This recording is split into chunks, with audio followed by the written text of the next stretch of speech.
Bonjour, avec vous Dr Kamoum Hanan, spécialiste en cardiologie chez l'adulte, l'enfant et le nouveau-né. On va traiter aujourd'hui un problème que je considère important pour améliorer le diagnostic, le traitement et la prise en charge des enfants qui ont un problème de cardiopathie congénitale. Alors aujourd'hui on va traiter les causes des cardiopathies congénitales chez l'enfant. Alors il faut savoir que les cardiopathies congénitales sont, contrairement aux cardiopathies qui se développent chez l'adulte secondaire, l'adulte naît avec un cœur normal et il développe avec le temps et à l'exposition à d'autres et suite à l'exposition à d'autres facteurs des pathologies sur son cœur sain. Par contre, le nouveau-né, il naît avec une cardiopathie et les secondaires à une malformation au cours de la formation du fœtus. Alors, le cœur, il se forme généralement entre la 3e et la 8e semaine de la grossesse chez l'enfant. Et durant cette formation, si le cœur de l'enfant est exposé à certains facteurs, il est possible qu'il développe des cardiopathies congénitales. Alors les causes, on peut les scinder généralement en deux grandes lignes, des causes qui sont liées à l'enfant lui-même et des causes qui sont liées à la mère. Alors les causes liées à l'enfant, le plus souvent c'est des causes c'est des aberrations chromosomiques ou des aberrations génétiques chez l'enfant. Et parmi les aberrations chromosomiques les plus connues, c'est les trisomies. Chez nous on parle de trisomie 21. C'est la plus connue. 50% des patients qui ont une trisomie 21 ont un problème cardiaque. Il existe d'autres types de trisomies qui sont généralement létales et entraînent des polymalformations chez le bébé. On parle de trisomie 13 et de trisomie 18. Alors, il existe d'autres types de problèmes chromosomiques ou gonosomiques qui peuvent entraîner des problèmes de cardiopathie congénitale. En l'occurrence, on a le syndrome de Turner. C'est des jeunes filles qui ne grandissent pas généralement, qui ont un 45X, il leur manque un X dans les chromosomes et ils ont des problèmes de croissance. Et sur le plan cardiaque, ils ont des problèmes au niveau principalement de l'aorte. C'est des patientes qui peuvent très bien être corrigées sur le plan cardiaque, mais qui ont besoin d'hormones de croissance pour grandir et pour avoir une puberté normale. Il y a aussi d'autres microdélétions qui peuvent entraîner des problèmes cardiaques. On cite par exemple le syndrome de Di-George, le syndrome de William et Burren. Il y a des pathologies héréditaires dont les parents doivent être conscients et ils doivent chercher dans la fratrie s'il y a un autre enfant qui est atteint de la même pathologie. On parle par exemple de la CIA, la communication interauriculaire, on a la sténose supravalvulaire aortique, on a les cardiopathies hypertrophiques, et on a la bicuspidie aortique.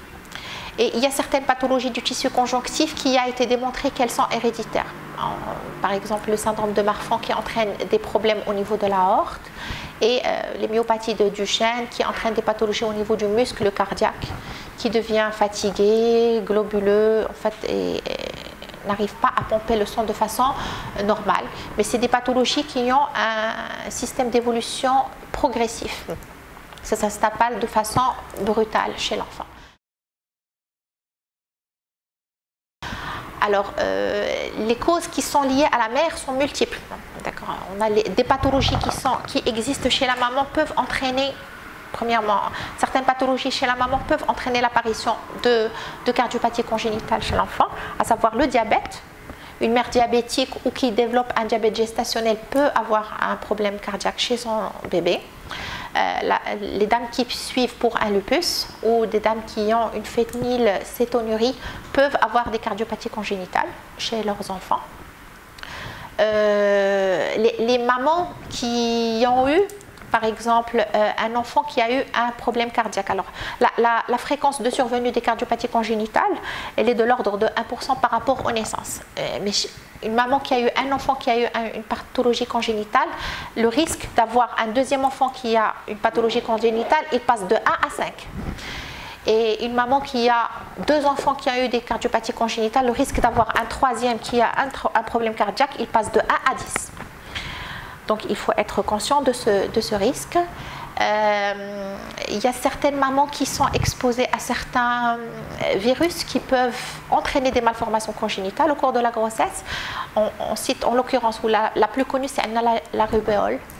La rubéole, dont le problème, en fait, il peut être facilement résolu si toutes les femmes en procréation étaient vaccinées contre la rubéole.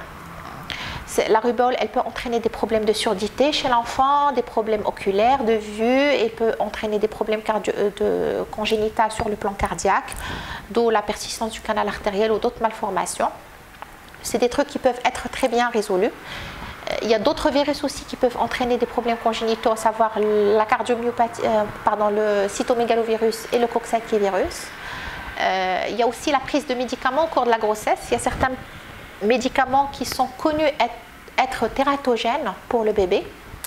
On citera les barbituriques, les anti-inflammatoires, le traitement anticonvulsivant, le traitement contre les convulsions, le lithium qu'on utilise pour un problème bipolaire, pour des problèmes d'ordre psychiatrique. Et on a aussi la consommation d'alcool et la consommation de drogue durant la grossesse peuvent entraîner des problèmes de cardiopathie congénitale chez l'enfant.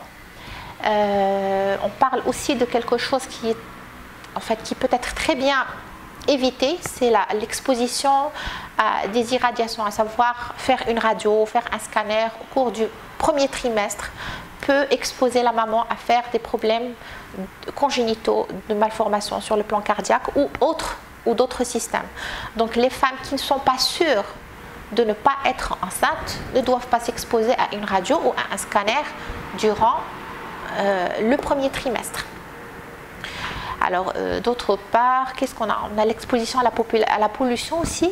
Il y a certaines études qui parlent que la pollution augmente le risque de survenue de malformations chez les enfants, y compris les problèmes cardiaques. L'exposition au soufre, au monoxyde d'azote, à l'ozone aussi, peut entraîner des malformations de ce genre. L'intérêt de savoir si un enfant, si une maman peut avoir un enfant qui a une cardiopathie congénitale, ce n'est pas pour terroriser les mamans, mais pour pouvoir faire une stratégie de surveillance chez ces mamans pour savoir si leur enfant a une cardiopathie congénitale ou pas et pour améliorer sa prise en charge dans les plus brefs délais. D'accord. Donc, alors, comment savoir si votre bébé a un problème de cardiopathie congénitale avant de le mettre au monde? Alors, il y a une surveillance échographique qui doit être faite. Par le gynéco, il y a des signes indirects de suspicion de trisomie ou autres malformations. Mais il y a une échographie morphologique qui doit être faite au cours de la grossesse vers la 20e semaine et qui permet de déterminer s'il y a des malformations cardiaques ou autres que cardiaques chez le bébé. Il y a une étude aussi chromosomique qui peut être faite et cytogénétique sur le liquide amniotique qui entoure le bébé au cours de la grossesse. Elle permet de déterminer si votre bébé a des problèmes chromosomiques qui peuvent en lui-même l'exposer à des problèmes de cardiopathie congénitale ou autres malformations ou un retard mental éventuellement. Alors maintenant, ce qu'il faut savoir, c'est que l'échographie fœtale, elle ne permet de diagnostiquer que 10% des malformations congénitales au cours de la grossesse, malheureusement.